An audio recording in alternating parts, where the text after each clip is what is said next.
thank all of my colleagues for joining us in submitting this bill for comprehensive reform. For the past several weeks, pundits and columnists and reporters have almost all been saying that the prospects for comprehensive immigration reform look bleak. I completely disagree.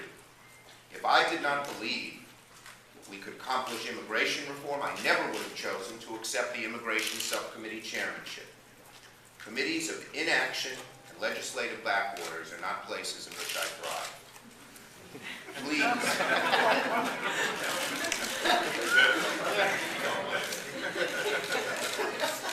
People ask me all the time, why are you doing this? Why did you take on this assignment? I tell them because the urgency for immigration reform cannot be overstated, because it is so long overdue. Our immigration system is badly broken. The broken system has produced dysfunctional outcomes for millions of people and for this entire country and our economy.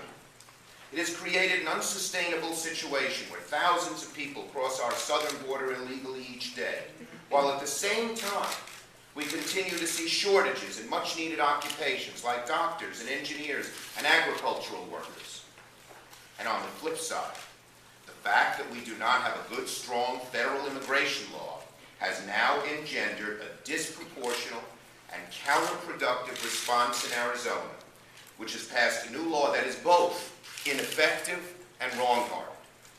That is why we must act now, as soon as possible, to repair our broken immigration system. The American people have been clear. Americans overwhelmingly oppose illegal immigration and support legal immigration, and that's what our proposal does. Americans know that throughout our history, immigrants have contributed to making this country more vibrant and economically dynamic.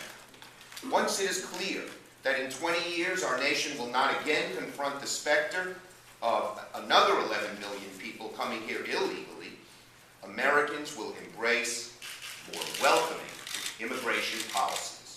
That's a tenet of our bill.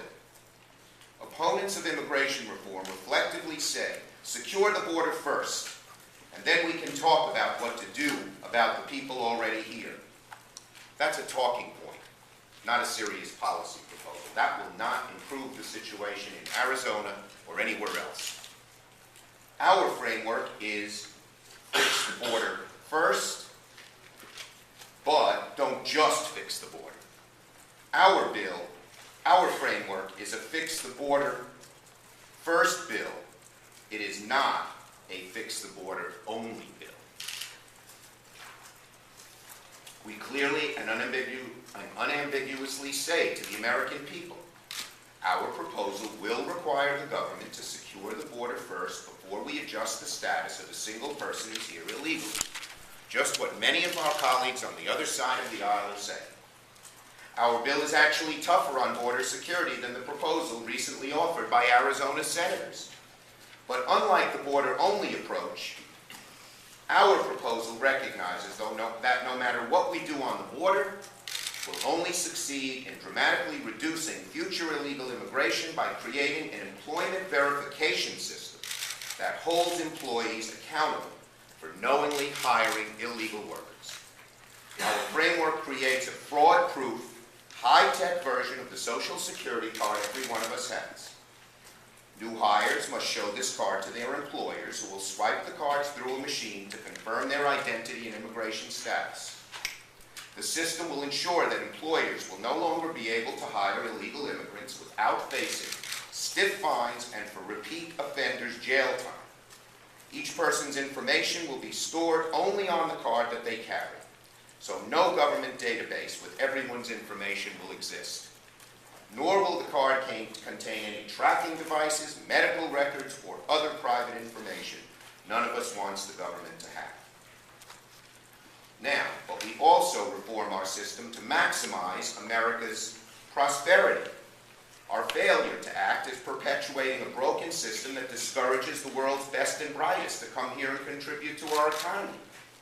We will attract the world's best and brightest to America because our framework will award a green card to immigrants who get a PhD or master's degree in in science, technology, engineering, or math from an American university.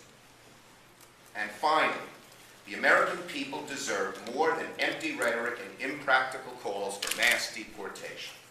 Our framework says if you've been working hard, kept your nose clean, and been productive, you will be able to get right with the law if you come forward, register with the government, admit you're here illegally, pay a fine, pay the taxes you owe, and pass background checks. Our framework creates a way to let people live upright lives after paying the penalties for illegal action. So in conclusion, immigration reform is a morally complex and politically explosive challenge. There is no more important and difficult task than defining the American community and determining how we treat those who wish to join. We are asking our Republican colleagues to come join with us in this difficult work. The time for talking points is over. We know we cannot pass reform, comprehensive reform, unless it's bipartisan. And we welcome our Republican colleagues to take a look at our proposal, see where they want to make changes, and join with us. That's the way to pass this bill. And we can, and we must. It is time now to work together, because immigration reform is not just a political problem to be solved. It's a critical component to achieving improved security, a vibrant economy, and a nation that continues to live up to the values that were so eloquently enshrined on the Statue of Liberty, values we must never forget.